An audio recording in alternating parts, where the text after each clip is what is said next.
Dashur miq, të nderuar shikuese, dëgjues të radio televizionit Pendimi, jemi rikthyer në pjesën e dytë të emisionit të sonshëm Drita e së vërtetës. Në transmetim të drejt për drejt, këtu nga studio shëndrore në Prishtinë, jemi së bashku me hoxhën e nderuar Fadil Musliu.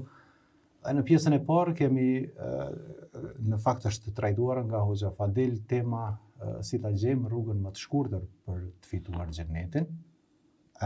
Ndërsa tashmë kemi kaluar tek pjesa e pyetje-përgjigjeve që janë drejtuar në këtë program të sonshëm. I dashur hoxhëm, do të përpiqem që të jap prioritet edhe përparësi pyetjeve të cilat kanë të bëjnë me temën, por pa i lënë anash edhe pyetje të tjera që gjithmonë është e rëndësishme. Pyetje që ka të bëjë me temën thot kështu. Deshta të ju pyes thot, a lejohet që të falim namaze për personat prindërit tanë që kanë vdekur, kanë ndruar jetë, për shembull ndonjë namaz nafile, me niyet që sevapi i atij namazit të shkojë për prindin e vdekur. Bismillahirrahmanirrahim. Gjatë trajtimit të temës, unë përmenda se bamirësia është dy llojesh. Bamirësia e parë ndaj prindve që janë të gjallë dhe bamirësia e dytë ndaj prindve që janë të vdekur. Aty nuk kemi ndonjë argument të qartë që duhet me falë namaz për prindrit e vdekur. Në trajtim të kësaj teme përmendet se bën me agjeru për prindrit e vdekur, jo Ramazan kështu të plot, po ditët që ata i kanë premtue. Ata janë zotue që kanë me agjeru, për shembull, nëse Zoti na begaton me një nep apo një mes, do të agjeroj 1 javë ditë apo 10 ditë. Për shembull, nëse bëj kulmi mbi kokë, do të agjeroj 1 javë ditë apo 2 javë ditë. Nëse bëj kështu, agjerimi i premtuar apo i zotuar, që janë zotu se do të agjerojnë, dhe nëse ne e dim, në këto raste po, sepse ajo është detyrim. Për ndryshe, kështu me falë, me ngritë, me falë namaz për ta pse ata nuk janë falë. Jo, bën dua, kërko falje për ta që Allah t'i falë, jep sadaka për ta, e kështu me radhë. Mirë, një pyetje tjetër që po ashtu mbështetet pak a shumë mbi temën e sotme, thotë nëse prindërit janë arrogant, sillen keq thot me fëmijët, me neve fëmijët, a duhet thot ne prapë të vazhdojmë sjelljen e mirë me ta që ta dëshmojmë se ne po përpiqemi që t'i japim vëmendje atyre? Edhe në këto raste kur prindërit nga arroganca e tyre sillen edhe dhunshëm me fëmijët e tyre, çka duhet vepruar me atë lloj të prindit? Ka dhe të këtill, të janë raste të ralla kur prindit janë të dhunshëm ndaj fëmijëve të tyre, kur prindit i injorojnë fëmijët e tyre, i nënçmojnë, kur prindrit, do me thonë, i largojnë i farforme fëmijët prej vetes, edhe prej familjes, për në raste më të ralla. Në të gjitha këto raste dhe të ngjashme me këto, ne do të në usill mënyrën më të mirë me ta. Shpon dikush e qysh, po Zoti e urnoi Musën edhe Harunin, alehim assalam, ata ka qenë pejgamber, kanë qenë edhe vëllezër, edhe ju tha, shkoni tha te faraoni të rihikni vërejtjen, se ka bërë shumë, do me thonë, punë të këqija, çka që në mënyrë që të reflekton edhe ta kupton se është gabim. Amo kur shkoni, çka tha Allah? Folni atij fjalë të buta. Folni atij fjalë të buta, do me thonë në mënyrë të qetë edhe me butësi çasnjë, edhe me prindërit. Qysh do që sillen na me butësi, na me mirësi, na me sjellje të mira, u akthejmë atyre. E pyetje tjetër që është drejtuar nga dikush prej shikuesve tonë, thotë, është autoriteti i hoxhës mbi dispozitat ose mbi mbështetjen e argumenteve fetare, apo thjesht duhet t'i marrim ato për bazë të cilat kanë të bëjnë me bazën e fejë në Islam? Po, a është autoriteti i hoxhës mbi argumentet e fesë? Nuk ka ndonjë autoritet që është mbi argumentet, mbi faktet që vijnë nga Kurani apo Suneti i pejgamberit sallallahu alajhi wasallam. Mirë, po duhet kuptuar një gjë që nuk ka hoxhë që thret në ato që runa Zot i injoron apo i anashkalon argumentet e fesë, dispozitat e fesë, edhe përmequ dëshirën apo qefin e vetë për para. Sepse çdo hoxh që thret, që është sferën e davetit, ai thirrjen e tij e bën të mbështetur në Kur'an, ose në sunet të pejgamberit sallallahu alaihi wasallam, ose në veprat, në thonjet, në traditat e sahabëve, shokëve të pejgamberit sallallahu alaihi wasallam. Pra, kur vjen fjala e Allahut edhe fjala e pejgamberit sallallahu alaihi wasallam, nuk ka diçka që mund runa Zot t'i kalon ato, apo t'i kundërshton ato, apo t'i anashkalon ato, apo t'i injoron ato, dhe t'i jepet përparësi dikujt tjetër. Mirë po hoxha, si hoxh, çdo herë kur flet para xhamatit, flet duke ngrit faktet, argumentet, fjalët e Allahut, fjalët e pejgamberit, edhe pastaj të tjerëve, gjeneratave të arta, edhe sigurisht pastaj jep edhe mendimin, qëndrimin e tij bazuar në atë çka ka thonë Kurani apo Suneti i pejgamberit sallallahu alaihi wasallam. Mirë, të dashur shikues, të nderuar miq, ju që po ndiqni radio televizionin Pendimi, padyshim mund vini edhe me anë të thirrjeve telefonike, siç ua rikujtova në hyrje të programit, në +33 45 471 848 nëpërmes Viber. Ndërkohë do të vazhdojmë me një pyetje tjetër. Asalamu alaikum, ju përshëndes juve në studio dhe mysafirin. Aleikum selam. Deshta thotë të ju, aleikum selam, patjetër do t'i them selam. Deshta të ju pyes, thotë a lejohet të lexohet Kurani nëpërmes telefonit pa abdes? Leximi i Kuranit është adhurim. Leximi i Kuranit është adhurim, është ibadet dhe është fjala e Allahut, po nëse lexohet nga këto, domethënë teknika që tash bashkohore, teknologjia në të raste lejohet edhe pa abdes. Në telefon lejohet edhe pa abdes, mirë po më mirë është me lexu me abdes, por lejohet edhe pa abdes, me lexu Kuranin nga telefoni. Sa duket kemi telefonat. Selamu alaikum, mirë se erdhët. Selamu alaikum, me imotën nga Zvicra. Aleikum selam. Mirë se erdhët. Ju përshëndes juve në studio, por dhe hoxhën e nderuar. Faleminderit. Kam një pyetje për hoxhën rreth prindit. Babën e kam të më shumë, është 8 vjeçar, e shëndetin e ka kështu të topt, nuk po mundet me ecë shumë. Pyetja eme është, a kam të zone si fëmijë pa kjo detyrim, por po kam dëshirë që ai të zonë me shku ma shumë, tash nuk mundet, që shka shku i ka falë 5 kote namazë, dhe më thonë gjami, tash nuk po mundet, po gjymojën dhe ka shumë të zonë marak se të hubë, se nëse po shkon një herë, tani kur po kthehet mbrapa shumë po mundohet. Se ka pas shumë operacione, e unë kështu më bërë një mendim si kur unë të zo t'ja organizoj, t'i qysh, të zo dikon që qëkon t'a merë, a vetëm për gjymojën të zo më shku me fala për komplet këtë namazët, që t'a organizoj të zo dikone. Okej. Më rregu. Paka shumë e Edhe qartë. nëse kisha pas një edhe një punë të dytë, nëse nuk ju pengoj, Po, no? e dyta është për Migjen.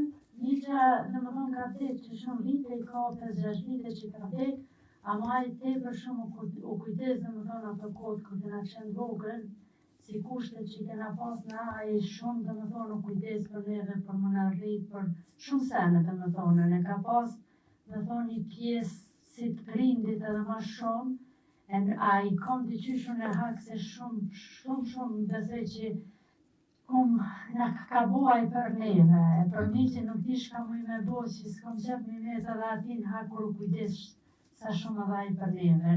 Lujtin këto nuk e harroj kur, po di shka mu konën, di shka ma shumë, shka kish mujt mu konën për mi që. Nuk kuptu. Po, Allahu shumë lehtë nëse s'keni diçka Jo, që do shtesë. kanë qenë, faleminderit shumë. Selam aleikum. në dhe qosh, aleikum selam.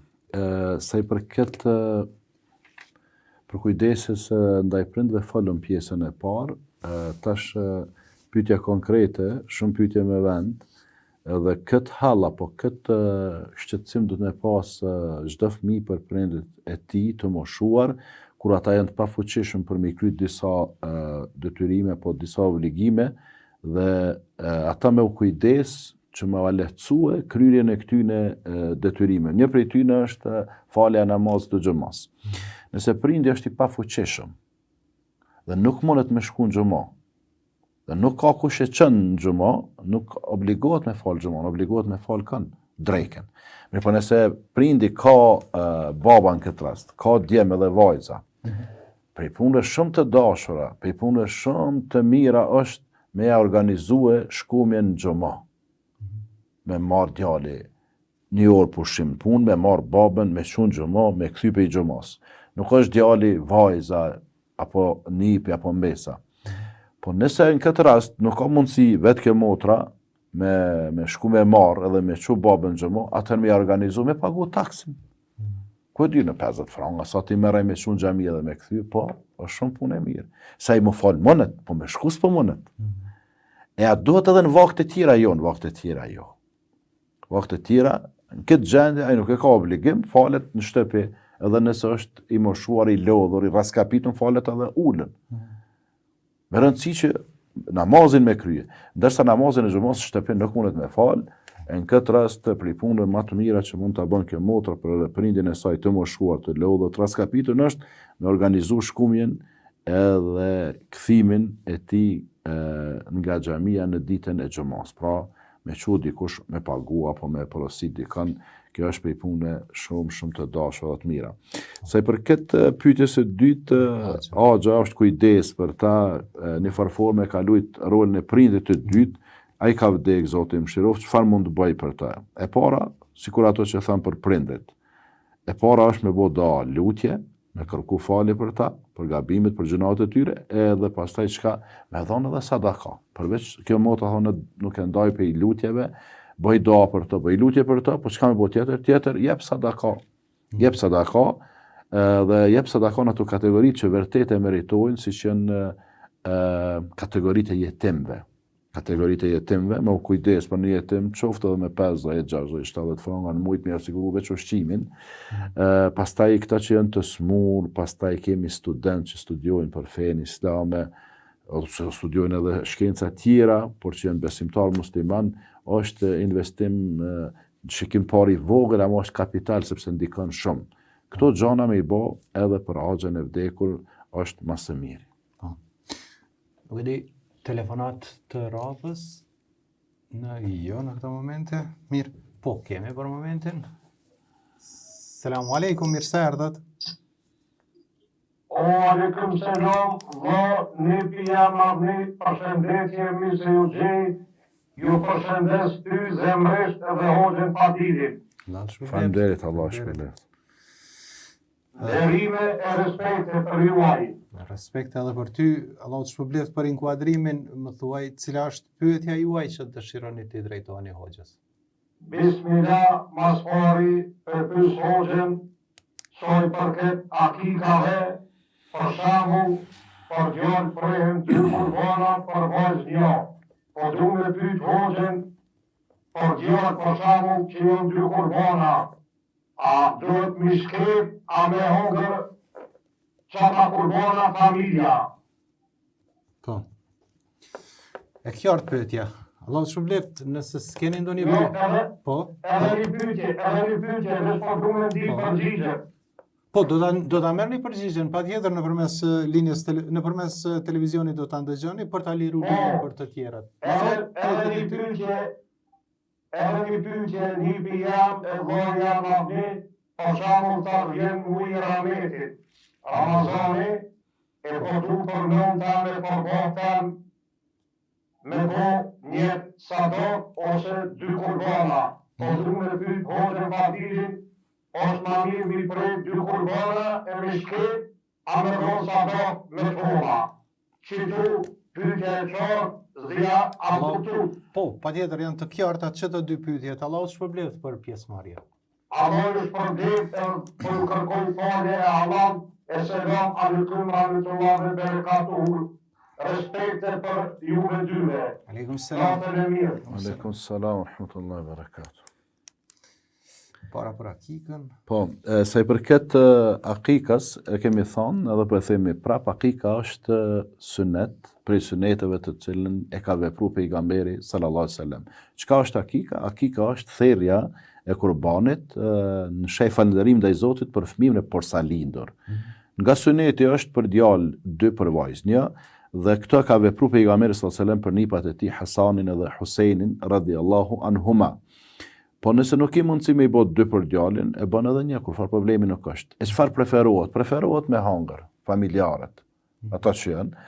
Po tash kur janë 2 kurbana, se një kurban zakonisht 15, 16, 18 vjet që aty munden me hangër për i ti, po kur janë 2, numri është më i madh aty që mund me hangër. Po nëse nuk kanë mundësi me organizu ose nuk e plotësojnë numrin, atëherë çka bojnë? Janë kurban e hanë, janë kurban e shpërndajnë për nevojtarët, për këto rastet që janë sociale dhe këtë është në rregull.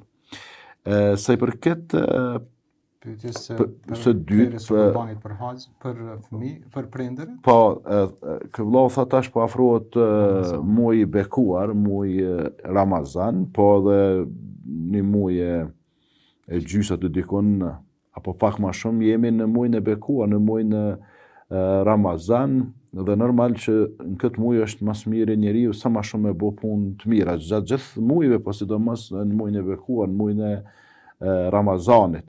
Atëherë nëse ky don me bo diçka sadaka për prindërit e tij të vdekur, me qenë se është njëti i tij në Ramazan, unë kisha preferue këtë shumën e 2 kurbanave me organizu iftar për njerëzit që agjerojnë, për besimtarët musliman që agjerojnë.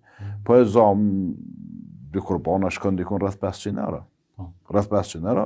Kë i mbledh aty familjarët, fëmijët, miqët, dashamirët, edhe që të vlerën 500 euro, jep iftar dhe shpërblimet, sevapet e këtij iftari u dedikon prindve të vdekur, nanës edhe babas. Kjo kish me qenë më e mira. Nuk po mundem këto, le t'i dërgon paret për rastet sociale që janë, edhe u e shpërndon familjarëve të varfër.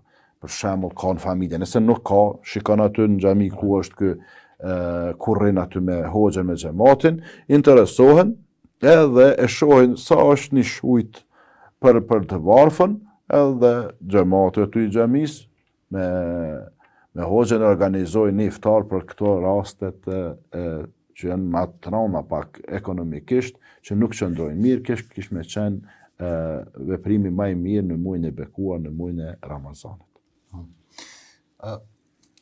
Kemi telefonat, mirë. Marrim telefonat. Selamu alaikum, mirë se erdhët. Mirë se ju gjeta, selamu alaikum, për hoxhën edhe për ty në rum. Aleikum selam. Kam një 2 pyetje rreth abdesit. Po ju dëgjojmë. Para një 3-4 dite, kur kam falë namaz natën, namazën e natës, më thonë në të rritën e natës, ku marrë abdesin e plot, edhe mandej namazën e sabat edhe drekës, e kom falë me abdes me mest, çarapa. Mirë po, nëse kom falë namazën e drekës, më ka dash me utu dikon, edhe unë i kom ndru që të çarapa, edhe Maroku jam është se namazën e ikindis edhe namazën e akşamit i kom falë që është me qatë abdes. Ti abdesi nuk e ke prish? Jo, nuk e kom prish krejt, që ka kom bërë këto është në vetëm ndërimi i çarapave. Edhe të jam kom trasha që i kom atë, po punë e rutime që kom pas me bërë. Kjo është pyetja e parë. Pyetja e dytë është shamia, a kam drejt për shembull kur m'bjen nga njerë jo krejt, po kur e kry namazën e parasysh ose farzin ose sunetin nësë tyne, a kam drejt me rregullu. Për shembull kur lirohet ka pak, bëhet pak se e bezeshme, a kam drejt, unë e di që mrena namazit nuk ban, po në mes 2 namazëve a kam drejt me rregullu. Në rregull. Janë 2 pyetjet e mia, Zoti ja shpërblet për mundin që po jepni, falemi nderit shumë. Natën e mirë. Faleminderit, selamu alaikum. Natën e mirë. Natën e mirë. Selamu alaikum. Se për këtë pyetjes së parë, ndrrimi i çorapëve që janë vesh me një të meshit. Se mes është me fërkue, me i ra mes, domethënë, nëse kjo motra ka vepru kështu, sa e kuptova unë, që i ka vesh domethënë çorapët kur ka pas abdes, edhe ka bën jetën për me i dhon mes. Kur ka ardhur, kjo nuk e ka prish në asnjë rrethon abdesin, kur ka ardhur koha e drekës. Kur ka ardhur koha e drekës, ka vendos me udhtu mas namazit të drekës, kjo abdes ka pas, i ka ndrruar çorapët, i ka vesh të tjerat e pastër me abdes, edhe me atë abdes e ka fal ikindin edhe akshamin, në këtë rast abdesi në rregull, edhe namazi është në rregull inshallah taala. Sa i përket pyetjes së dytë, a lejohet me rregullu shamin gjatë kohës kur është duke fal namaz për shkak se e ka lëviz apo për shkak se po e pengon apo diçka të ngjashme. Do të më kuptu një gjë. Në namaz lejohet me bë veprime të lehta që nëse të shet dikush të lëviz e kupton që ti je në namaz. Për shembull, ti je në namaz, po tash ka lëviz shamia e ngre pak më kështu ose më kështu. Amo nëse të shef ky kalimtari, dikush për anëtarët e familjes, pamja jote jep me kuptu që je në namaz, këto lëvizje janë të lejuara. Në namaz nuk lejohet me bë lëvizje që nëse të shet dikush prej larg ose dikush aty afër, edhe prej lëvizjeve që i bën ti aty namaz, atina jep me kuptu që ti si namaz hiç. Sikur për shembull ti tu fal, i lëshon dur, lëviz, ku diun çka bën veprime, që kur shet dikush, ato veprime janë të një njeriu që nuk është në namaz. Në këto raste këto lëvizje janë të ndaluara. E me rregullu pak shamin që përmeni kjo motra, nuk ka gjë të keqe, me ngre pak më kështu, apo më kështu, apo kështu, ku e di, tash mbaret qyshe ka të pozicion në shamis, po nuk ka gjë të keqe, veprime të lehta, edhe veprime që nuk ta humbin koncentrimin, edhe me qitë kejt pej namazit, sepse dikush i bën disa veprime sa që harron keq që është duke fal namaz. Pra këto veprime në bazë që ka tha kjo motra janë të lejuara dhe nuk ka gjë të keqe. Domethënë edhe për qëllimin e pyetjes mes dy namazeve, për shembull mes farzit edhe sunetit, domethënë kur përfundon. Ajo kuptohet, aty kur përfundon ti bësh çka dush, ti mes sunetit edhe farzit mundesh me pi edhe një kafe, nuk ka nevojë problemi. E fal sunetin, po don me fal farzin, mundesh me pi ujë. Por aty nuk ka problem, po unë kam qëllimin, edhe këtu është qëllimi, ajo esenca brenda namazit, që jashtë si të jap selam në të djathtë. Edhe në të majtë, jashtë namazit, vepron çka dush, mundesh edhe me hije krejt, me vendos prapë kështu me radhë. Mirë, i dashur hoxh, do të vazhdojmë edhe me pyetje të tjera të cilat kanë arritur në studio, ndërkohë po presim edhe inkuadrime dhe telefonatat e dëgjuesve dhe shikuesve tanë deri në ora 21:30 parafërsisht do të jemi në transmetim. Dhe një pyetje tjetër që na është drejtuar në këto qaste, thotë deshta të ju pyes mbi agjerimin e këtyre muajve që jemi tash para se të në këtyre muajve të shenjtë para se të hyjmë në muajin e bekuar të Ramazanit. Cila është vlera e sevapit të tyre dhe a janë të obligueshme agjerimi tyre? Me para do të me kuptu se nuk jemi në muaj të shenjtë. Vetëm ky muaj që jemi tash, Rexhebi është i shenjtë. Se muaj tjetër që vjen është muaj Shaban, nuk ka muaj i shenjtë. Mas Shabanit vjen Ramazani, nuk ka muaj i shenjtë. Çka është? Ramazani është muaj i bekuar. Pejgamberi sallallahu alajhi wasallam kur ka ardhur Ramazani ka thonë qad ja'akum shahrun mubarak. Ju erdhi juve muaj i bekuar. S'ka thonë muaj i shenjtë. Se muajt e shenjtë janë 4. Muajt e shenjtë janë 4. 3 janë njëri mas tjetrit. Dhul Qa'da, Dhul Hijja, Muharram. I 11, i 12 i parin, kalendarin islam, kalendarin hënor. Pastaj, deri në muajin e 7 nuk ka muaj të shenjtë, pastaj vjen Rexhebi që është muaji i 7, muaj në cilën jemi këtë, edhe preferohet me fillu me agjerim, me u përkatit për çka? Për muajin e Ramazan. Për ndryshe, a kemi obligim me agjeru në ditë në Rexheb apo në Shaban, se kemi obligim asnjë. Agjerimi është vullnetar. Mas këtij muaj vjen muaj Shaban, ky është një muaj që pejgamberi sallallahu alajhi wasallam ka agjeruar shumicën e atij muaji. E vlera shpërblimi është agjerimi vullnetar. Veç një ditë me agjerue, veç një ditë me agjeru për Allahun, Allah të largon prej zjarrit të xhenemit 70 vite larg. Veç një ditë, para mendo me agjeru më shumë. Pastaj nëse agjeron, agjerim vullnetar çka ja lecën vetës për atë agjerimin e Ramazanit, që është agjerimi obligativ. Kështu që do të me agjerue disa ditë të këtij muaj, më falni, do t'je po preferohet, pastaj preferohet me agjerue shumë ma shumë në muajin Shaban, po jo komplet, edhe pastaj vjen obligimi i agjerimit komplet i muajit Ramazan. Mirë, një ndërhyrje tjetër dhe me pyetje të një dëgjuesi na kthem prapë në temën që e patëm.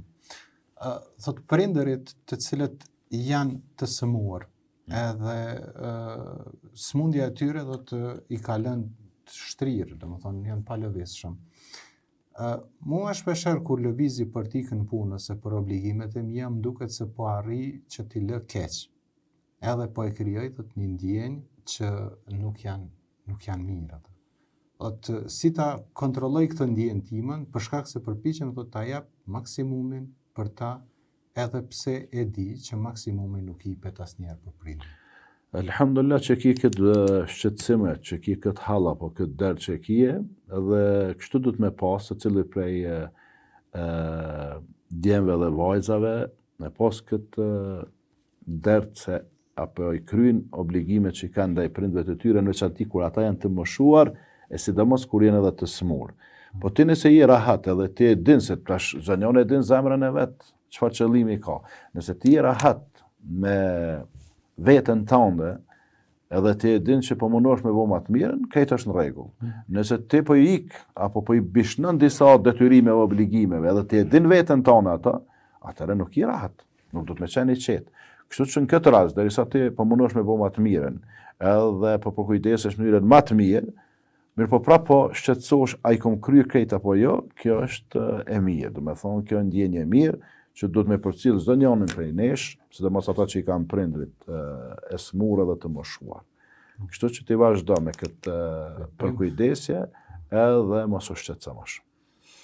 Mirë, do të shohim nëse do të kemi thirrje tjetër, jo për momentin, atëherë po vazhdojmë edhe me një pyetje tjetër. Nëse të vije rasti që të shkosh në umre dhe ke borxhe financiare ndaj të tjerëve, a duhet shkuar në umre? Unë thot e di për haxhin që nuk preferohet të kesh borxhe për të shkuar në haxh, nuk ta s'pëdish, no? Thot ndërsa në umre a lejohet që të shkosh nëse ke borxhe? Jo, nuk lejohet ti me shku me borxhe të tjerëve, me parë të huaja ti me shku në umre. Me përjashtim, nëse borxhi është i afatizuar. Po e zom, të ke marrë një borxh, mirë po, atë borxh kemi kthy mas një viti, ose kemi kthy mas 2 viteve. Dhe ti ki mbulesë, ki do me thonë pare, ose ki e mall me të cilën e mbulon borxhin, atëherë gjatë kësaj kohe, a ki drejt me shku në umre? Po ki drejt, pse? Se ty nuk ka ardhur koha, nuk ka ardhur afati i borxhit. Mirë po, këtë muaj ti e ki me kryen një detyrim, një borxh që ja ki njerëzve. Edhe në këtë muaj ti po shkon në umre e nuk pe kryen borxhin ndaj njerëzve, po mundohesh me shkuar atje me kënaq Zotin, ky veprim nuk është i lejuar. Mos pari kryj borxhet ndaj njerëzve, e pastaj kryje umren kur t'jepet mundësia ma vonë. Sepse me të zonë vdekja, Zotin nuk të merr pyetje për umre, as nuk dënon, ndërsa me shku me borxh të njerëzve, të merr Zotin pyetje edhe nuk lirohesh, edhe nuk ta fal Zoti asnjëherë nëse nuk ta fal ai pronari i borxhit, ai që ta ka dhënë borxhin. Një dëgjues apo dëgjuese tjetër na pyet: "Selamu aleikum, desha thot ju pyes, kam nisur, aleikum selam, desha thot ju pyes, kam nisur të ta lexoj një umre për axhin tim, do të Një hatme po në fakt. Si po ta mendja nika. Një hatme për Po se kem të umre e të fol. si atë ishte. Thot një hatme për axhin tim, por po më shkon thot shumë për ndërsa për baban thot e kam lexu, e kam bë hatmen edhe e kam pas shumë kollaj. Çfarë veproj do të Veprimi më i mirë është vëlla apo motër, kushdo që tjetë, me lexu hatme për veten tonë. Mas mirë është lexoj për veten tonë, edhe kjo është prej punëve më të mira. E për babën bën do lutje, e për axhën bën do lutje, po diçka tjetër për babën, e sadaka, bën ai punë bamirësie, edhe dedikoja shpërblimet babës, kështu që mjafton baba edhe axha me do, me istikfar, me kërkim falje, me sadaka, këto janë të mjaftueshme. Bile veç doja kish me qenë ndoshta ajo që mas shumë t'i gëzën ata prindër që janë të vdekur, apo edhe axhallar, apo edhe halla, dajallar, teze, e kështu me radhë. Mirë, po përcjellim ndërkohë edhe thirrje telefonike të dëgjuesve tanë dhe mesazhet që po i dërgonin në +33 45 471 848 është numër Viber që mirëpret mesazhet tuaja, njëkohësisht edhe tek rubrika dërgo mesazh. Keni mundësi që të na shkruani, jemi parafërsisht në 10-12 minutëshin e fundit të programit. Unë po vazhdoj të lexoj një pyetje të radhës, e cila na dedikohet këtu në programin Drita e së Vërtetës, dhe thot selam aleikum për juve dhe hoxha. Aleikum selam. Aleikum selam. Thot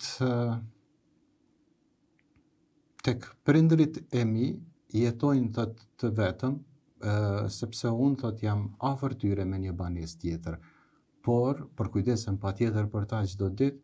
Mirë po ata kanë shprehur dëshirën e tyre që të jenë vetëm. Elhamdulillah, thot, janë mirë me shëndet për momentin, por unë i kam thënë që dua të jetoj bashkë me ta, sepse nuk është që jemi ndonjë familje e madhe dhe pengojmë njëri tjetrin. Ata nuk pranojnë. Në rregull. Se i përket prindve, kur janë të shëndosh fizikisht, edhe dëshirojnë me jetue vetëm, baba me nanën dojnë jetu vetëm, do të me plotësu dëshirën e tyne. Duhet me respektua, sepse dojnë privatësi, edhe gjatë keqë s'ka absolutisht. Me rëndësia ti që çdo ditë ti i kujdesshëm ndaj tyne, çdo ditë mundohesh me kry ato nevojat, kërkesat e tyne, për shembull i furnizue me ushqime, me pija, po ku e di çka kërkojnë ata.